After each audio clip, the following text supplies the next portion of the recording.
பெரிய ஹீரோக்கள் நடித்த ரஜினி ஆகட்டும், விஜய் ஆகட்டும், யார் நடித்த படமாக இருந்தாலும் ஒரு ரசிகன் கைத்தட்டி ஓஞ்சி ஒரு 10 நிமிஷம் கழித்து அடுத்த மூமெண்ட் ஒன்று வரும், அதில் கை தட்டுவான். அதுக்கப்புறம் ஒரு 10 நிமிஷம் கழித்து ஒன்று வரும், கை தட்டுவான். இப்படி தான் நீங்கள் பார்த்துருக்கலாம். ஆனால் இதில் அவன் கைத்தட்டி ஓயறதுக்குள்ளே இன்னொன்று கொடுங்க, அவன் அடுத்த இது வந்து அடடான்னு உட்காரும்போது இன்னொன்று கொடுக்கும். ஃபேன்களை திருப்திப்படுத்துவதற்காகவே உருவாக்கின ஒரு கதை, உருவாக்கின ஒரு படம், அதை ரொம்ப அழகாக பண்ணியிருக்காரு. இப்போ அதுக்கு வந்து அவர் என்ன நினச்சி இந்த படத்தை கையில் எடுத்தாரோ அது 100% ஒரு ரசிகரும் வெளியில் வரும்போது என்ன சொல்கிறாருன்னா, அடுத்த ஷோவுக்கு நான் டிக்கெட் எடுத்துட்டேன்ட்டு தான் வராமல. அப்போ அவங்களுக்கு வந்து இந்த படத்தை இன்னொரு தடவை நம்ம மனசார பார்க்கணுங்கிற ஒரு ஆர்வத்தை அவர் கிரியேட் பண்ணுறாரு. கடைசி வரைக்கும் ஆன்லைனில் டிக்கெட்டே கிடைக்கல சார். பார்த்தீங்களா? ஸோ அதனால் அது ஒன்று இருக்குது. இன்னொன்று பிரகாஷ் வந்து இந்த படத்தில் இன்னொரு ஹீரோன்னு கூட நான் சொல்லுவேன். அது ஒரு பக்கம் பாடல்கள் அனில் ஸ்டைலில் இருந்தால் கூட பிஜிஎம் இதெல்லாம் வந்து தாறுமாறாக போட்டுங்க. பேக்ரவுண்ட் மியூசிக் வந்து இந்த படத்தில் தனியாக நீங்கள் சொல்லலாம். பல காட்சிகளை ரொம்ப விறுவிறுப்பாக மாற்றினது வந்து ஜிவி பிரகாஷுடைய பிஜிஎம்.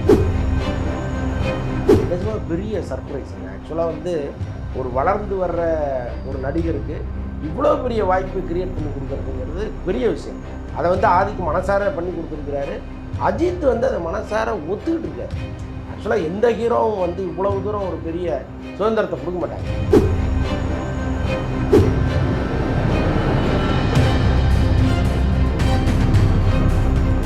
மீடியா சர்க்கிள் நேயர்களுக்கு வணக்கம். இன்றைக்கு நம்மோட நேர்காணலுக்காக வலைப்பேச்சு அந்தணன் அவர்கள் நம்மோடு இருந்திருக்கிறார். அவரோடு பேசலாம். சார் வணக்கம். வணக்கம். வணக்கம். குட் பேட் அக்லி மிகப்பெரிய எதிர்பார்ப்புக்கு இடையில் இன்றைக்கு வெளியாயிடுச்சு.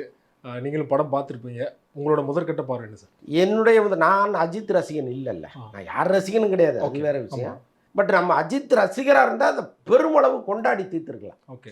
பட் நம்ம அஜித் ரசிகர் இல்லாததுனால நம்ம பல இடங்களில் அதை வந்து அஜித்தினுடைய அந்த ஒரு அழகான ஒரு சிரிப்பு, அவருடைய ஒரு அழகான ப்ரெசன்ஸ், இது எல்லாமே நம்ம ரசித்தோம். பட் நமக்கு என்ன அப்படின்னா, காட்சிக்கு காட்சி கைத்தட்டல் வாங்கணுங்கிறதுக்காக இந்த படத்தை அவர் உருவாக்கியிருக்கிறார். அது தனியாக தெரியுது. இதில் இன்னும் கொஞ்சம் சரி பண்ணியிருந்தாருன்னா எல்லாரும் பார்க்குற ஒரு படமாக, எல்லாரும் கைத்தட்டுக்கிற படமாக மாறி இருக்கும் அப்படிங்கிறது என்னுடைய தனிப்பட்ட கருத்து. அதுக்காக படம் வந்து போர் அடிக்குது, மொக்க அப்படின்லாம் நான் சொல்ல வரல. விடாமுயற்சியோடு கம்பேர் பண்ணும்போது 1000 மடங்கு பெட்டரான படம். நீங்கள் எதிர்பார்த்து போயிருப்பீங்க இல்லையா? அந்த எதிர்பார்ப்பை பூர்த்தி பண்ணிச்சா? ஏற்கனவே நமக்கு தெரிஞ்சிடுச்சு இல்லை, இது முழுக்க முழுக்க ஃபேன் பேஸ்டான கதை, ஃபேன்களை திருப்திப்படுத்துவதற்காகவே உருவாக்கின ஒரு கதை, உருவாக்கின ஒரு படம் அப்படிங்கிறது நானே பல இடங்களில் பேசியிருக்கேன். ஆதிக் ரவிச்சந்திரன் வந்து முழுக்க அஜித்தை வந்து ஒரு ரசிகர்கள் எப்படி கொண்டாடணுமோ அதுக்கேற்ற மாதிரி ப்ரெசென்ட் பண்ண போகிறாருங்கிறத நம்ம நிறைய பேசிகிட்டே இருந்தோம். அதனால் எனக்கு தெரியும் இதுதான் நடக்க போகுது அப்படின்னு. அதை ரொம்ப அழகாக பண்ணியிருந்தார். இப்போ ஆதிக்க வந்து அவர் என்ன நினச்சி இந்த படத்தை கையில் எடுத்தாரோ அது 100% ஃபுல்ஃபில் பண்ணியிருக்காரு. ஓகே. அதில் ஒன்றும் மாற்றிருக்கு. விடாமுயற்சி ரிலீஸ் ஆகிறதுக்கு முன்னாடி பார்த்தீங்கன்னா மகிழ் திருமணி எல்லா பேட்டியிலுமே ஜகா வாங்கிட்டாரு. பெருசாக எதிர்பார்த்துலாம் வராதிங்க அப்படின்னு சொல்லிட்டு ஒரு டிஸ்க்ளைமர் மாதிரி போட்டார். ஆனால் இதே மாதிரி வந்து ஆதிக்குமே பெரிய எதிர்பார்ப்பு இருந்தது. ஆனால் பேட்டியில் பார்த்தீங்கன்னா நீங்கள் சொல்கிற மாதிரி வந்து படம் ஃபுல்லாக வந்து மாசாலாம் காட்ட முடியாது, இதில் எமோஷனல் இருக்குது. விடாமுயற்சி மாதிரி 1000 எதிர்பார்த்து போனோம். ஆனால் வந்து உண்மையிலே வந்து ரசிகர்கள்லாம் படம் அமைஞ்சிருச்சு இல்லையா? ஆதிக்கு தப்பிச்சிட்டாரோ அந்த படத்தின் மூலம்? கட்டாயமாக தப்பிச்சிட்டாரு. அதாவது என்னன்னாங்க, இப்போ ரசிகர்கள் வந்து ஏதோ ஒரு குறைவான ரசிகர்கள் இருக்காங்க, அவங்கள மட்டும் சாட்டிஸ்ஃபை பண்ணால் போதும்னா அந்த படம் ஒரு நாள் படமாக மாறி இருக்கும். அஜித் ரசிகர்கள் லட்சக்கணக்கானவர்கள் இருக்காங்க. அவங்க வந்து திரும்ப ஒரு 3 தடவை இந்த படத்தை ரிப்பீட் பண்ணாலே இது ஒரு பெரிய ஹிட்டு படமாக மாறும், வசூலில் சொல்கிறேன். கண்டிப்பாக. ஸோ அதனால் வந்து அந்த பயம் இவங்களுக்கு கிடையாது. இன்னொன்று, ஒரு ரசிகரும் வெளியில் வரும்போது என்ன சொல்கிறாருன்னா, அடுத்த ஷோவுக்கு நான் டிக்கெட் எடுத்துட்டேன்ட்டு தான் வராமல. அப்போ அவங்களுக்கு வந்து இந்த படத்தை இன்னொரு தடவை நம்ம மனசார பார்க்கணுங்கிற ஒரு ஆர்வத்தை அவர் கிரியேட் பண்ணுறாரு. கடைசி வரைக்கும் ஆன்லைனில் டிக்கெட்டே கிடைக்கல சார். பார்த்தீங்களா? ஸோ அதனால் அது ஒன்று இருக்குது. இன்னொன்று, தொடர்ச்சியான விடுமுறை டைம் இது. இன்னொன்று வந்து வேறு படமே கிடையாது ஆப்போசிட்டில். ஸோ இவ்வளோ விஷயங்கள் அவங்களுக்கு சாதகமாக இருக்குது. ஸோ அப்போ கட்டாயம் இந்த படம் ஒரு பெரிய வசூலை குவிக்கும்னு வச்சுங்க. வசூலெல்லாம் விட்டுருங்க, ஒரு படம் என்ன டார்கெட் அந்த படத்துக்கு அதை சரியாக பண்ணியிருக்கு, அவ்வளோதான். ஜிவி பிரகாஷ் தான் வந்து ஆரம்பத்துலேருந்தே ஆதிக்கோட அதிகமான ப்ரொமோஷன் பண்ணது. படம் வயசு உங்களுக்கு எப்படி சார்? மியூசிக் எப்படி இருந்தது? தாறுமாறாக பண்ணியிருக்காரு. ஜிவி பிரகாஷ் வந்து இந்த படத்தில் இன்னொரு ஹீரோன்னு கூட நான் சொல்லுவேன்.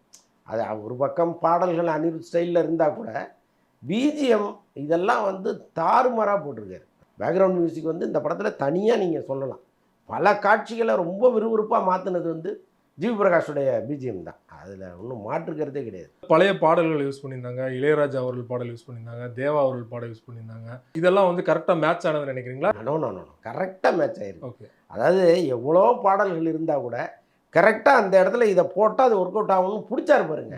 அதுதான் ஆதிக்கோட திறமை. அந்த ஒத்தருவத்தாரன் சாங் வந்து ஒரு பக்கம் அவருக்கு வில்லனுக்கு வந்து பெரிய ப்ளஸ்ஸாக இருக்கு, ரீமிக்ஸ் மாதிரி போட்டார், அது ரீமிக்ஸ் மாதிரி.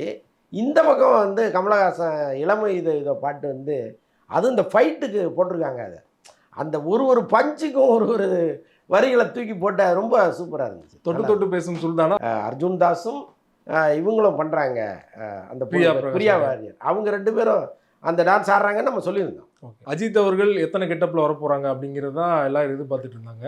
ஆனால் சர்ப்ரைசிங்காக பார்த்தீங்கன்னா அர்ஜுன் தாஸ் வந்து டுயல் ரோலில் பண்ணியிருந்தார் இல்லையா, அவர் கரெக்டாக பண்ணியிருந்தார் நினைக்கிறீங்க? நிஜமாக பெரிய சர்ப்ரைஸுங்க. ஆக்சுவலாக வந்து ஒரு வளர்ந்து வர்ற ஒரு நடிகருக்கு இவ்வளோ பெரிய வாய்ப்பு கிரியேட் பண்ணி கொடுக்குறதுங்கிறது பெரிய விஷயம். அதை வந்து ஆதிக்கு மனசார பண்ணி கொடுத்துருக்கிறாரு. அஜித் வந்து அதை மனசார ஒத்துக்கிட்டு இருக்காரு. ஆக்சுவலாக எந்த ஹீரோவும் வந்து இவ்வளவு தூரம் ஒரு பெரிய சுதந்திரத்தை கொடுக்க மாட்டாங்க. அவங்க நம்மோட ஆப்போசிட்டாக ஒரு வில்லன் மோதுறாருன்னா அவர் எவ்வளோ பெரிய வில்லனாக இருக்கணும், அவர் எந்த லாங்குவேஜில் எவ்வளோ பெரிய நடிகராக இருந்திருக்கணும் அப்படிங்கிற கணக்கெல்லாம் போடுவாங்க. ஆனால் வழக்கம் போல் அஜித்துக்கு ஒரு நல்ல மனசு உண்டு இல்லையா. அவர் வந்து ஒரு டைரக்டரு தொல்லி படம் கொடுத்தா கூட அவரை தேடி பிடிச்சி வாங்க படம் பண்ணலான்னு கூப்பிட்ற ஒருத்தர். அதே மாதிரி வந்து வளர்ந்து வர்ற ஒரு பையனை நம்ம வளர்த்துணுன்னு நினைக்கிறவர் அவர். ஸோ அதெல்லாம் ஏற்கனவே நடந்திருக்கு. அர்ஜுன் தாஸுக்கு இவ்வளோ பெரிய கேரக்டர் கொடுத்துருக்கிறது, அதை அனுபவிச்சதுன்னா பெரிய விஷயம். அதை வந்து உணர்ந்து நடிச்சிருக்கிறார். அர்ஜுன் தாஸ் வந்து ஏதோ அவரும் வந்து கத்திட்டு கையை காலை தூக்கிட்டுலாம் ஓடல, அவர் ரொம்ப கரெக்டாக அதை பண்ணியிருக்காரு. எப்படி வந்து என்ன இருந்தாலும் அருண் விஜய் ஒரு இது ஓப்பனிங் கிடைச்ச மாதிரி இந்த படத்தில் ஒரு கிடைச்சிருச்சோம். கட்டாயமாக கிடைக்கும். ஓகே, ஒரு பக்கம் ஒரு ஹீரோவெல்லாம் நடிச்சிட்டு இருக்காரு. ஆமாம்மா, நிறைய படங்கள் பண்ணிட்டு இருக்காரு தொடர்ச்சியாக. அதே மாதிரி பழைய படங்களோட ரெஃபரன்ஸ் வந்து பாடல்கள் பற்றி பேசணும். டயலாக் வைஸ் வந்து நிறைய பழைய படங்களோட ரெஃபரன்ஸ்லாம் வருது இல்லையா, அதெல்லாம் கரெக்டாக மேட்ச் ஆயிருந்தா நினைக்கிறீங்களா? எல்லாமே மேட்ச் ஆகிருக்குங்க அதில். இதை வந்து ரொம்ப இப்போ நம்ம வந்து அஜித் ரசிகன் கிடையாதுன்னு நான் திரும்ப சொல்லிகிட்டே இருக்கேன். ஏன்னா நம்ம இந்த வசனங்களை பல இடங்கள் ரசிக்கும் பொழுது அஜித் ரசிகர்கள் எவ்வளோ ரசிச்சிருப்பாங்கங்கிறது தான் இங்கே முக்கியமானதாக இருக்குது. அவர் ஆதிக்கு வந்து என்ன நினச்சிருக்காரு, அது ஓவர் டோஸ் ஆன மாதிரி உங்களுக்கு தோணுச்சா? எனக்கு அப்படிலாம் தோணுது. கரெக்டாக தான் இருக்குது. எங்கேயுமே வந்து இது ஓவர் டோஸ்ன்னு நம்ம சொல்ல முடியாது. என்னென்னா அவர் என்ன பிளான் பண்ணாரோ அதை கரெக்டாக பண்ணிட்டார். 5 நிமிஷத்துக்கு ஒரு தடவை இவங்க கை தட்டணுங்கிறது தான் ஒரு நோக்கம். இப்போ நீங்கள் எல்லா படங்களையுமே பார்க்கலாம். பெரிய ஹீரோக்கள் நடித்த ரஜினி ஆகட்டும், விஜய் ஆகட்டும், யார் நடித்த படமாக இருந்தாலும் ஒரு ரசிகன் கைத்தட்டி ஓஞ்சி ஒரு 10 நிமிஷம் கழித்து அடுத்த மூமெண்ட் ஒன்று வரும், அதில் கை தட்டுவான். அதுக்கப்புறம் ஒரு 10 நிமிஷம் கழித்து ஒன்று வரும், கை தட்டுவான். இப்படி தான் நீங்கள் பார்த்துருக்கலாம். ஆனால் இதில் அவன் கைத்தட்டி ஓயறதுக்குள்ளே இன்னொன்று கொடுக்குறாரு.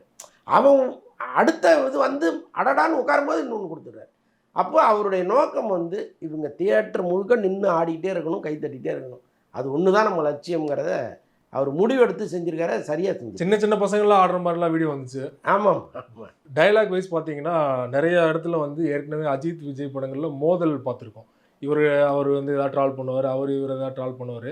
ஆனால் இந்த படத்தில் பார்த்தீங்கன்னா அஜித் அவர்கள் யோகி பாபு வந்து சொல்கிறாரு ஏகே வரார் வழிவிடு அப்படின்னு சொல்லிட்டு விஜய் டைலாக்கு, இன்ட்ரோல் பிளாக்ல ஐ எம் வெயிட்டிங் அப்படின்னு சொல்லிட்டு விஜய் டைலாக் சொல்கிறார் இல்லையா.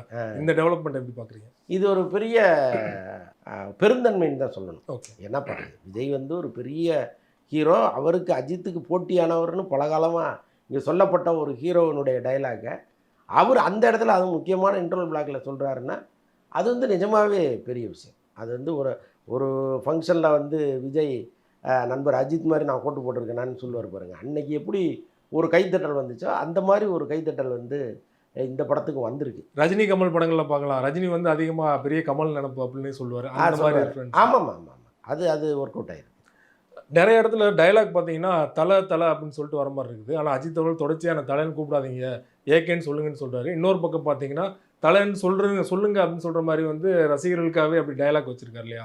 இது கான்ட்ராடிக்டாக இருக்குது. இது என்னென்னா அஜித்துக்கு எதிராக நின்று ஒருத்தர் அந்த வசனத்தை பேசியிருந்தா ஒருவேளை அஜித் வந்து இது தவிர்க்கலாம்னு சொல்லியிருக்கலாம். பட் அஜித் இல்லாத காட்சிகளில் நிறையா அது மாதிரி வரும். நீங்கள் பார்த்தீங்கன்னா அஜித் அந்த ஃப்ரேமில் இருக்க மாட்டார், மற்றவர்கள் சொல்லிக்கிட்டே இருப்பாங்க. அதனால் ஒருவேளை டைரக்டர் வந்து அவர் இந்த தலைங்கிறத மறக்க முடியாமல் வச்சுருக்காரான்னு நமக்கு தெரியல.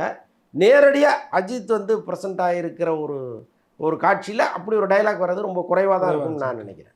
த்ரிஷா அஜித் அவர்களோட 2வது படத்தில் தொடர்ச்சியாக ஜோடி போகிறேன், ஏற்கனவே வந்து விடாமுயற்சி. இப்போ இந்த படம் அவங்களோட இது காம்பினேஷன் எப்படி இருந்தது? காம்பினேஷன் அது பெருசாக சொல்லுவது கெமிஸ்ட்ரி வந்து அந்த அளவுக்கு ஒர்க் அவுட்லாம் ஆகலை. பட் அவங்களே ரொம்ப இழைச்சி போயிருக்காங்க. அவங்க இந்த போன படத்தில் பார்த்த விடாமுயற்சியில் பார்த்த அந்த ப்ளசண்ட்டான ஒரு ஃபேஸ் கூட இதில் இல்லை. நீங்கள் நல்லா கவனித்து பார்த்தா தெரியும். ஏதோ ஒரு சோர்வு இருக்குது, ரொம்ப இழைச்சி போயிருக்காங்க. அதை அவங்க தவிர்த்துருக்கலாம். சிம்ரன் அவர்களுமே வராங்க. சிம்ரன், திரிஷா சிம்ரன் வந்து சிம்ரன் இந்த படத்தில் நடிக்கிறாங்கங்கிறது முன்னாடி சொல்லிட்டு நமக்கு தெரியும். ஆனால் அவங்க வந்து ரொம்ப இளமையாக, ரொம்ப அவங்களுக்கான இந்த மேக்கப்லாம் ரொம்ப கவனமாக பண்ணியிருக்காங்க. ஏற்கனவே இப்போ இந்த அந்தகன் படத்துலலாம் அவங்கள பார்த்தீங்கன்னா கொஞ்சம் ஏஜ் தெரியும். பட் இதில் வந்து ரொம்ப இன்னும் கொஞ்சம் வயசு குறைஞ்ச மாதிரி. அதாவது ஆக்சுவலாக திரிஷாவுக்கு செய்ய வேண்டிய மேக்கப் முழுக்க சிம்ரனுக்கு பண்ணியிருக்காங்க. ஸோ அது ஒன்று, அது பழைய படத்தினுடைய தொடர்ச்சியாக வர்றது இருக்குல்ல, அந்த டைலாக் அவளா நீ, அப்புறம் வந்து அஜித்துக்கு வந்து அந்த பழைய காதல் இன்னும் மிச்சம் இருக்குது அப்படிங்கிறதெல்லாம் அது ஒரு நல்லதாக இருந்துச்சு. 2 பேரும் பொறாமப்படுறது. ஆமாம், கொஞ்சம் முதிய காதலாக இருந்தால் கூட ஒரு புதிய காதலாக இருந்ததுன்னு வச்சுக்கோங்க. லாஜிக் மிஸ்டேக்லாம் பார்க்கக்கூடாது இந்த மாதிரி கமர்ஷியல் படங்களில். ஆனால் அந்த கார்லாம் பார்த்தீங்கன்னா சுற்றி ஏதோ வீடியோ கேம் விளாடுற மாதிரி சுற்றி சுற்றி விளாண்டுட்டு இருந்தாங்க. ஸோ அதெல்லாம் பார்க்கும்போது உங்களுக்கு எப்படி இருந்தது? அதுதாங்க இப்போ நீங்கள் சொன்னீங்கல்ல, ஃபேன்ஸ் வந்து ஒரு கூஸ் பம்ப்ஸ்ன்னு சொன்னீங்கல்ல, இந்த மாதிரி காட்சிகளில் தான் அவங்க வந்து அப்படி பரவசம் அடைகிறாங்க. அப்போ இந்த லாஜிக்கெல்லாம் நம்ம பார்க்க முடியாது. ஒரு காரில் இப்படிலாம் வருமா, அந்த காரே பீரங்கியாக மாறுமா அப்படிங்கிறதெல்லாம் நம்ம பார்க்க முடியாது. பட்டு அந்த நேரத்தில் தியேட்டரில் நீங்கள் யோசிச்சு பாருங்கள், எப்படி ஒரு கைத்தட்டலும் விசிலும் வந்திருக்குன்ட்டு. ஸோ அதுதான் அதுக்காக இப்போ ஏற்கனவே வந்து பழைய படம், எனக்கு படத்து பேர் ஞாபகம் இல்லை, ஒரு கார் வந்து ரொம்ப பிரத்யேகமாக வடிவமைச்சாங்க அந்த படத்துக்காகவே. அது ஒரு பெக்குலியராக இருக்கும். அந்த கார் வந்து மாடி மேலே போகும், கீழே போகும், அது கிட்டத்தட்ட பேசும், இந்த இவ்வளோ வேலையும் பண்ணும். ஸோ அந்த மாதிரி ஒரு படம், தமிழ் படம் தான். ஸோ அந்த மாதிரி இந்த காரை ஏன் நீங்கள் யோசிக்கக்கூடாது? ஓகே, ரொம்ப நன்றி சார். சினிமா ரிலேட்டடாக பல்வேறு அப்டேட்கள் எங்களுக்கு கொடுத்தீங்க. தொடர்ந்து கொடுக்கணும். மிக்க நன்றி சார். நன்றி.